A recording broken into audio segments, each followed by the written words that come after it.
Dear students, in the last class we have discussed about simple cuboidal epithelial tissue, simple columnar epithelial tissue and simple ciliated cuboidal epithelial tissue and simple ciliated columnar epithelial tissue.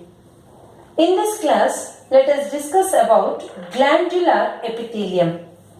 Glandular epithelium.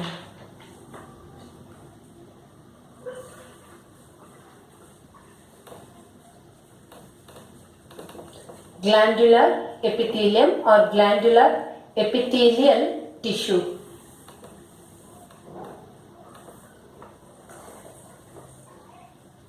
Some of the simple columnar and cuboidal epithelial cells are specialized to secrete specific secretions.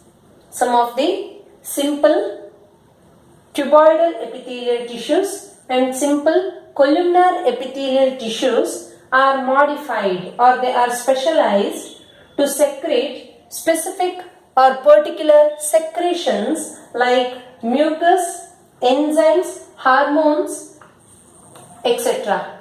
Simple, cuboidal and columnar. Simple cuboidal epithelial tissues and simple columnar epithelial tissues are modified. Epithelial tissues are modified or they are specialized. They are modified or they are specialized to secrete, to produce mucus,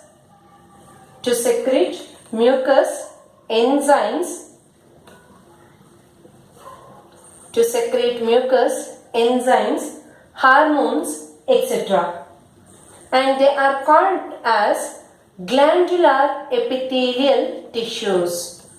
These modified simple columnar and cuboidal epithelial tissues which are specialized to secrete mucus, enzymes and hormones are called as glandular epithelium or glandular epithelial tissues.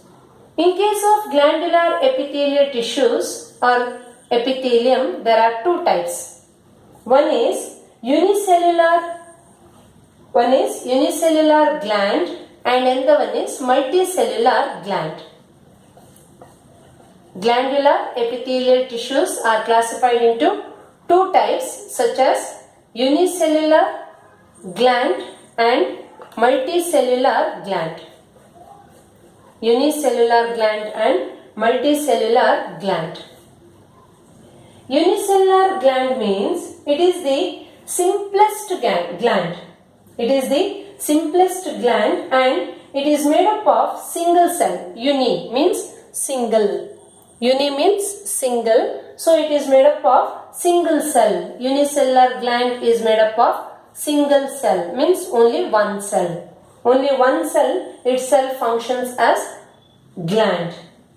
And unicellular glands are present in the lining of the intestine, respiratory tract, etc.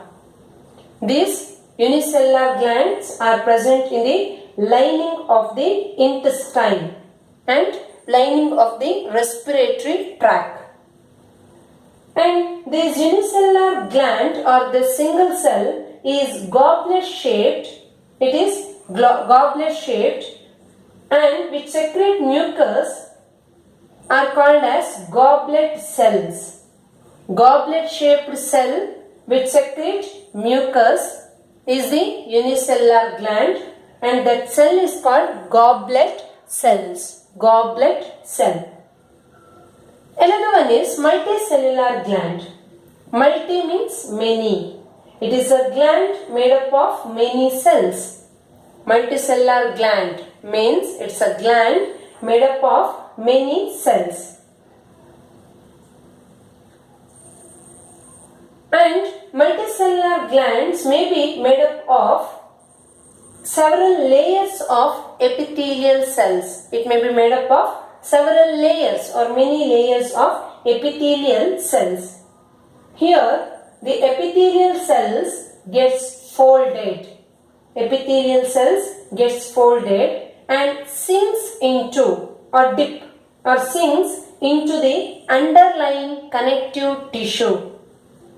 In case of multicellular gland, the epithelial cells gets folded. It may be get folded, means like this. It may be folded like this, or it may be folded like this. Like this, in various shapes, these multicellular epithelial cells of the multicellular glands are folded, and then they sink or dip into the underlying connective tissue, and the entire layer is involved in secretion. This entire layer is involved in secretion. On the basis of mode of pouring, on the basis of mode of pouring of their secretion, these glands are divided into two types. Multicellular glands are divided into two types based on the type of pouring of their secretion, means how their secretion means it may be an enzyme or hormones or mucus, anything which is produced by that gland, that is called secretion. How or in which way these secretions are poured into the bloodstream.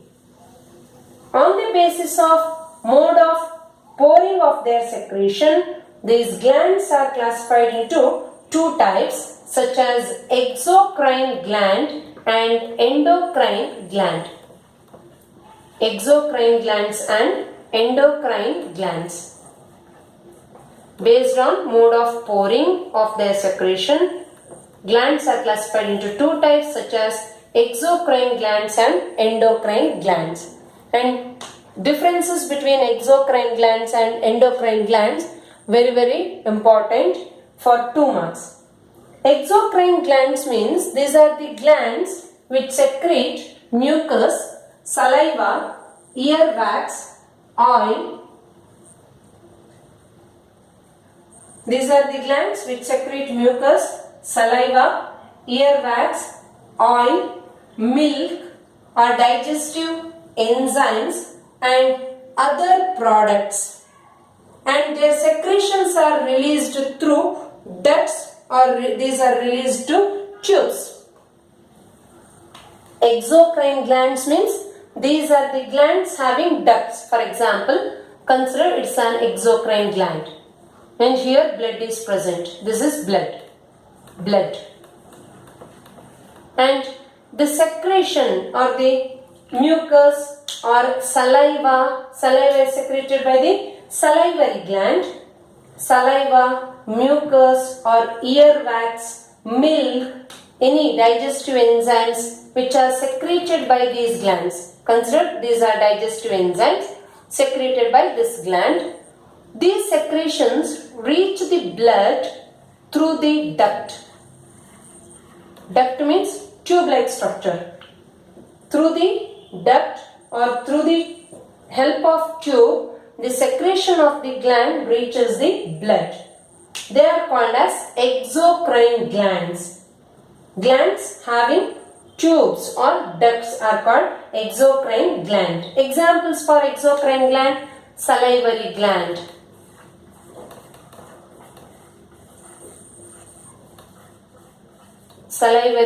gland, then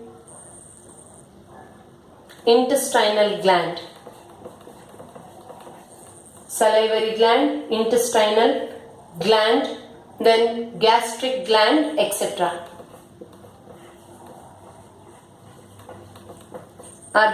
These are the glands having duct. Through the ducts only their secretion reach the bloodstream. Endocrine glands means these are ductless glands. Endocrine glands are ductless glands, means tubes are absent. Tubes or ducts are absent. Means these endocrine glands secrete the hormones, and these hormones are released directly into the fluid bathing the gland. Means this is a gland, and this gland is bathed in the fluid, body fluid. secretion of this gland directly reach the blood stream. Their secretion directly reach the bloodstream, means there is no any duct or tube. No ducts or tubes are present in case of endocrine glands. Hence they are called ductless glands. Example for endocrine glands: pituitary gland. Pituitary gland,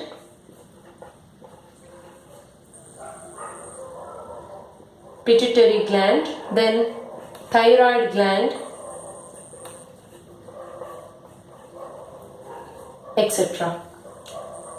This is about exocrine and endocrine gland. Then pseudostratified epithelium. Pseudostratified epithelium. It also comes under simple epithelial tissue. Pseudostratified epithelium also comes under simple epithelial tissue. Pseudostratified epithelial tissue or pseudostratified epithelium. It also comes under simple epithelial tissue. Here, pseudostratified epithelial tissue is having single layer cells. This is made up of single layer of cells, but these cells are having different lengths. Single layer of cells having different lengths, looks like presence of many layers of cells. That is called as pseudostratified epithelium. Pseudostratified epithelium means this is a basement membrane. Here the cells are of different length. One is longer one and another cell is smaller one. One more is longer, another one is medium sized, like this. Cells are having different length. Due to the presence of cells of different lengths, it gives the appearance of stratification. Stratification means layers. It looks like, say, this is one layer of cell, this is another layer of cell. But here only one layer of cells are present. Due to the presence of cells of different length, it appears like many layers. Hence it is called as pseudostratified epithelial tissue. Pseudostratified epithelial tissue. And this pseudostratified, this is the pseudostratified columnar epithelial tissue because cells are column shaped. These are present in the urethra of the males. In case of males, it is pseudostratified epithelial tissues are present in the urethra. And it is also present in the parotid salivary gland. It is present in parotid salivary gland. Salivary gland is present in both males and females. This is about pseudostratified epithelial tissues. This is about simple epithelial tissue. And another type of epithelial tissue is compound. Compound epithelium or compound epithelial tissue. Compound epithelial tissue or compound epithelium is another type of epithelial tissue. Compound epithelium is made up of many layers of cells. It is made up of many layers of cells, or it is made up of more than one layer of cells resting on basement membrane. Thus, it has a limited role in secretion and absorption. Compound epithelium is made up of more than one layer of cells. Made up of more than one layer of cells. Hence, it has a limited role in secretion secretion and absorption. Compound epithelium cover the dry surfaces of the skin. Compound epithelium cover the dry surface of the skin, the moist surface of the buccal cavity. Buccal cavity means oral cavity or mouth. Dry surface of the skin, moist surface of the buccal cavity, pharynx, inner lining of ducts of salivary glands, inner lining of the duct of the salivary gland and of pancreatic ducts.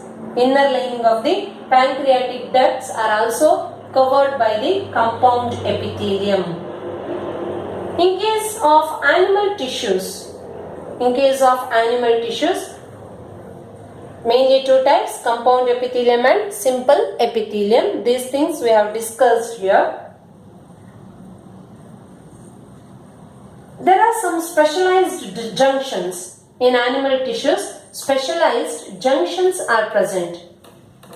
Specialized junctions are present in animal tissues. These specialized junctions provide both structural and functional links between its individual cells. Specialized junctions present in the animal tissues provide the structural and functional links between its individual cells. There are mainly three types of cell junctions. One is tight junction. Three types of cell junctions are present, such as tight junction, then adhering junction, and third one is gap junction. Tight junction, adhering junction and gap junction. Tight junction means they help to stop the substances from leaking across a tissue. Tight junction means it is very tight, it stops the substances from leaking across a tissue. Whereas adhering junctions connect the cells through desmosomes, which allows exchange of only certain substances. Adhering junction adheres or connects or attaches the cells through desmosome. Desmosome means it's a small cytoplasmic connection, bridge-like structure. And this desmosomes or adhering junction allows the exchange of only certain substances. Then another one is gap junction. Gap junction facilitate the cells to communicate with each other by connecting the cytoplasm of adjoining cells for the rapid transfer of ions, small molecules as well as big molecules. Gap junction means it's a junction. Here, two adjacent cells will communicate with each other by connecting the cytoplasm of each cell. Means consider this is one cell. This is one cell and this is another cell. In between these two, gap junction is present. Consider this gap junction allows the connection of the cytoplasm of this cell with the cytoplasm of this cell. Cytoplasm of one cell will get connected with the cytoplasm of another adjacent cell, like this. The cytoplasm of these two cells connected to each other. Through this connection, there will be rapid transfer of ions between these two cells, or there will be rapid transfer of small as well as big molecules. This is about three types of junctions present in animal tissues, such as tight junction, adhering junction and gap junction. This is about epithelial tissues. The next one is connective tissues. About connective tissues we will discuss in the next class. Thank you.